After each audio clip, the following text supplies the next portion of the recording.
Sveiki, klimato kaita aktuali visam pasauliui. Jos poveikis vis stipriau juntamas ir Latvijoje bei Lietuvoje.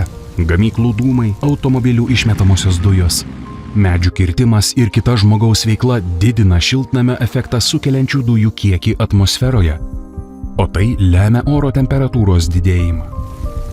Pasaulis jau tapo 1,1 laipsnio šiltesnis. Šį pokytį jaučia kiekvienas iš mūsų. Žiūrėk, miškas ir upė nebe tokie kaip anksčiau. Taip, pokyčiai akivaizdus.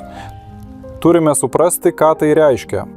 Didėjant oro temperatūrai dažniau susidurėme su ekstremaliomis oro sąlygomis, stipriomis vėtromis, liūtimis ir kruša.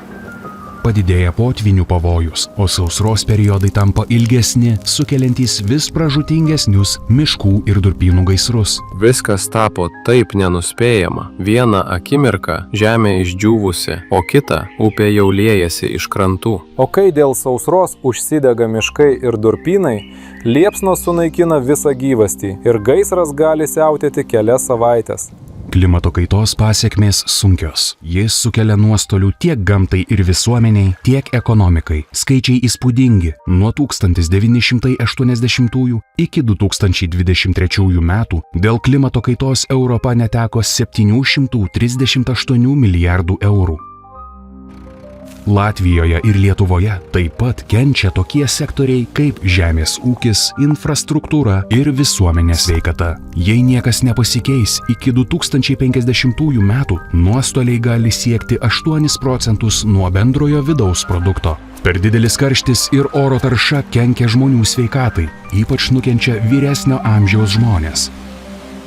Klimato kaitos padarinius jaučiame kasdien. Dėl sausrų tampa sudėtingesnis vandens tiekimas, o smarkios liūtys ne tik kenkia vandens tinklams, bet ir sukelia potvynius, griaunančius kelius, tiltus bei pastatus. Energetikos sistemos patiria nuostolius dėl audrų sukeltų elektros linijų gedimų. Žala gamtai yra kritinė. Karštis ir sausra sukelia didžiulius, sunkiai užgesinamus gaisrus, naikinančius unikalias ekosistemas. Taip pat krinta upių vandens lygis. Tai kelia tiesioginę grėsmę žuvų populiacijoms ir mažina biologinę įvairovę.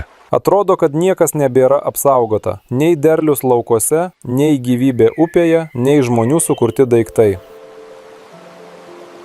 Siekiant sumažinti klimato kaitos keliamą riziką, Latvijoje ir Lietuvoje įgyvendinamos įvairios apgalvotos priemonės. Kovojant su potvyniais didžiosiose upėse, tokiose kaip Dauguva ir Nemunas, pastatyti apsauginiai pylimai, saugantys gyvenamąsias vietovės. Taip pat prižiūrimos istoriškai svarbios polderių sistemos, vandens lygį reguliuojančios siurbliais. Didžiųjų hidroelektrinių vandens rezervuarai padeda kontroliuoti vandens srautą pavasario potvynių metu. Taip pat siekiant užkirsti kelią miškų ir durpynų gaisrams, valomos priešgaisrinės apsaugos juostos ir diegiamos stebėjimo sistemos. Naudodami gamta pagrįstus sprendimus, pavyzdžiui, atkurdami šlapynes ir upių užliejamas teritorijas, sukūrėme natūralius vandens rezervuarus, mažinančius potvynių riziką. Žalioji miestų infrastruktūra, pavyzdžiui, lietaus sodai ir žalieji stogai, padeda suvaldyti lietaus vandens kiekį ir mažina oro temperatūrą vasarą. Siekdamos veiksmingiau reaguoti į potvynius ir gaisrus, saugumo tarnybos nuolat stiprina savo pajėgumus, modernizuoja įrangą ir diegia ankstyvojo perspėjimo sistemas, padedančias laiku informuoti gyventojus apie riziką.